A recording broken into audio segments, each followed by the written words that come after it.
get this thing out here, man. Which way does it go? I'm trying to figure out where the heck. Hello and welcome to the Gamers Table. I think I got it. It's Monday. There it is. And we're reviewing Ticket to Ride Europe. Hi.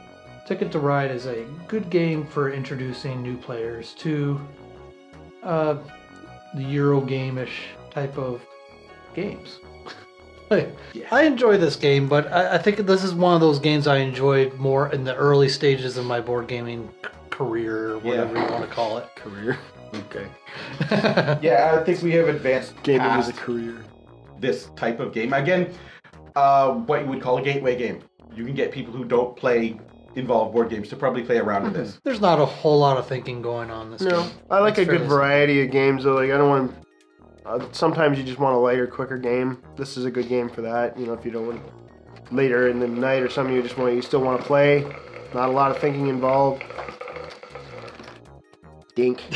There's not a lot of rules to it or anything like that. There's some different ways of laying your train tracks down and you're connecting from city to city. There's either just collecting the color and laying that or how many lengths or cars. That's how many cards you need for that length of track. Some require you to put down a locomotive with your cars. Other ones, it's you lay that number of color cards down, but if you draw the same color out of the draw deck, you're going to need that same color again to apply it to that track. And so you better make sure, if you're going for that particular type of track, that you have more in your hand. Otherwise, you're taking a chance you might not be able to lay any track at all. Trying to complete your routes. You've got your long routes and your short routes, and the first one I think it was when you get down to two or less cars left, two or less, the game's over. Your playing pieces, odd for a Euro game, are plastic pieces that actually look like trains. They're not little wooden cubes. Very nice. There's a lot of them. You also have your stations. I know I'm showing you this when you'll see it in Compono Vision. Probably because. We like to hold the stuff up anyway. Stations are good if someone takes up a link of track that you really need. You put down a station down and use all your cards. Any section of track that's attached to that. Yeah. Who wants to play 132 pickup or whatever the hell it is? I don't know. You choose your starting tickets, which will say from one city to another city, and you have to link the tracks between those cities in order to score the points for that ticket. And that's the main way of scoring points. You also score points for actually laying down the track. The more track you lay down, the bigger the track segment, the more points it's worth. But you want simple cheat cards to tell you how to score. It's also written on the board, so you don't really need that. That's true. You get you're dealt one long route, which is a long distance of track across the board.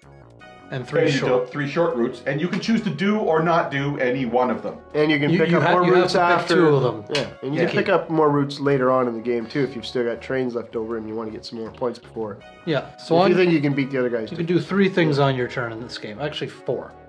You can either draw train cards, you can either place your trains, you can play a station, or you can go after more tickets. Stations help link up routes. Say if someone interrupted your route with their track or trains, you can put a station there and use their route or trains as part of your own if you're going from one city to another. It's a victory point game. You can get longest track. Because you're doing your routes in secret, only you know where you're actually going. You don't actually lay them down. Look, I did the route until the end.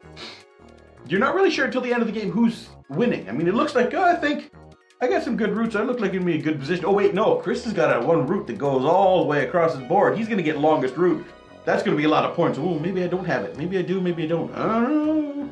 There's not a whole lot of screw you factor in Ticket to Ride. Like, if you get an idea where that guy might be going, you could probably throw a track in there to mess him up or force him to use a station. But you really can't be doing that too much in Ticket to Ride. You really need to concentrate on getting your tickets. Because if you can get your tickets fast enough and early enough in the game, you can draw more tickets and get more points. And that's huge. There's a bit of luck involved with this game, the order in which the cards come up. if you draw off the top of the deck and you're taking the chance there. And also the starting tickets you have. Like, if you got a starting route that pretty much goes along the same route as a bunch of your shorter routes, then you only have to make the odd here and there to get those extra points. Now there are different colors of track you can go on, and they're all most of the tracks are double routes. You can going from one city to another. I can't quite see, but there's a yellow and a white track right beside each other going from was that Copenhagen to Stockholm. Now some of the cards, most of them are different colors of tracks, but you also have a wild card you can use to help a locomotive. To help you fill in a track if you don't quite have the right number of colors. But there are also sections of track that require you to lay down a locomotive, one or more locomotives to complete that section of track. Yeah, and it's actually got a picture. Yeah. When you start the game, there's the draw pile, which you could go from. You're drawing blind. There's also some face-up cards, so you can say, okay, I need a red one, I'm going to grab that one. Or, okay, I'll take a chance to grab one from the draw pile. There's going to be 5 face-up cards. Yeah. If at any time there's 3 locomotives, they all get discarded and you refresh them with 3 more. Right. Or 5 more, should I say.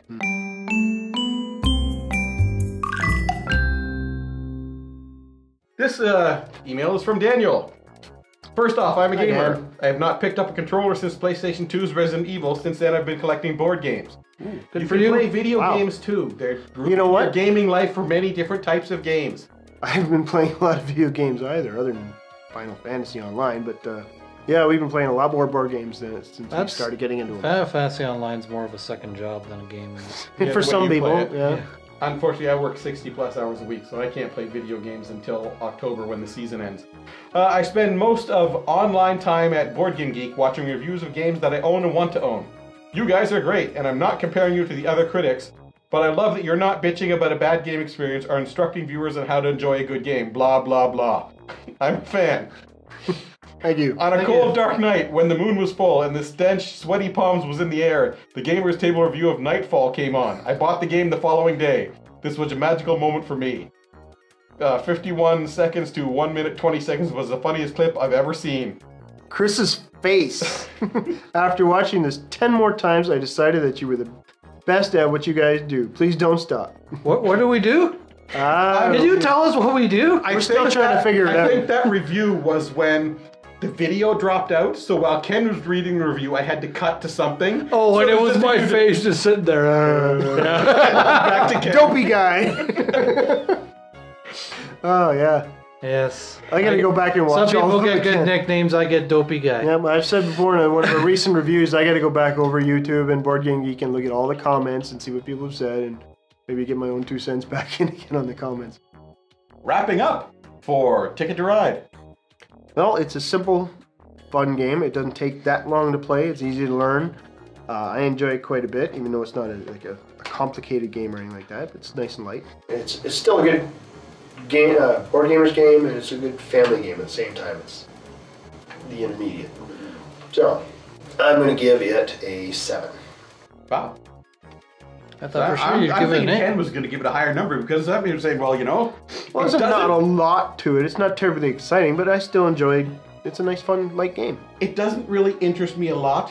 Ken likes to play it a lot, so we play it for once in a while. Not a lot. I like to play it once in a while. It's not one that I would ever suggest. Half the time when Ken suggests, let's play Ticket to Ride, Chris and I both say no. Yeah. I'm going to give Ticket to Ride a 6. There are more exciting games out there, and this is pretty simple. So I thought Ken would give it a little bit higher than a 7. Oh, okay, fine. I'll give it a 7.5.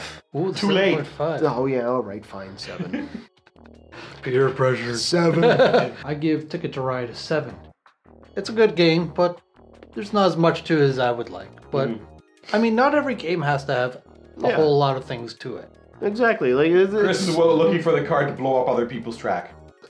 There are other light games out there too that are fairly easy to learn, like Stone Age, but Stone Age has a little bit more strategy to it, I believe, than this. But yes, I'd prefer a game like that over this generally, but this is still a fun time filler.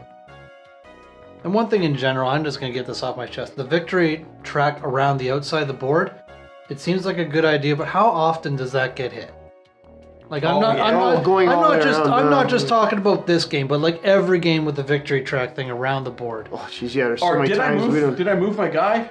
Or did I haven't hit even that gotten past the second corner yet. Was I on 40 or 45? I don't remember. You got to be careful moving these boards around. You don't want to knock things But around. that's one good thing about Ticket to Ride. For the most part, it's really easy to recount the tracks to figure out where you actually were. Yeah, there are no really And other bonus it's points. spectacular if you get pissed off and go, "Ugh," when the game's almost finished, because pieces go everywhere. That would be just rude. I know, but it would look so good. Mm-hmm. Especially in slow-mo. I'm on a sneeze. And you can see Ken going, I sneezed. So that's it for another episode of the Gamers Table. Tune in next week for another game review of another game. Wow. Yeah. Bye.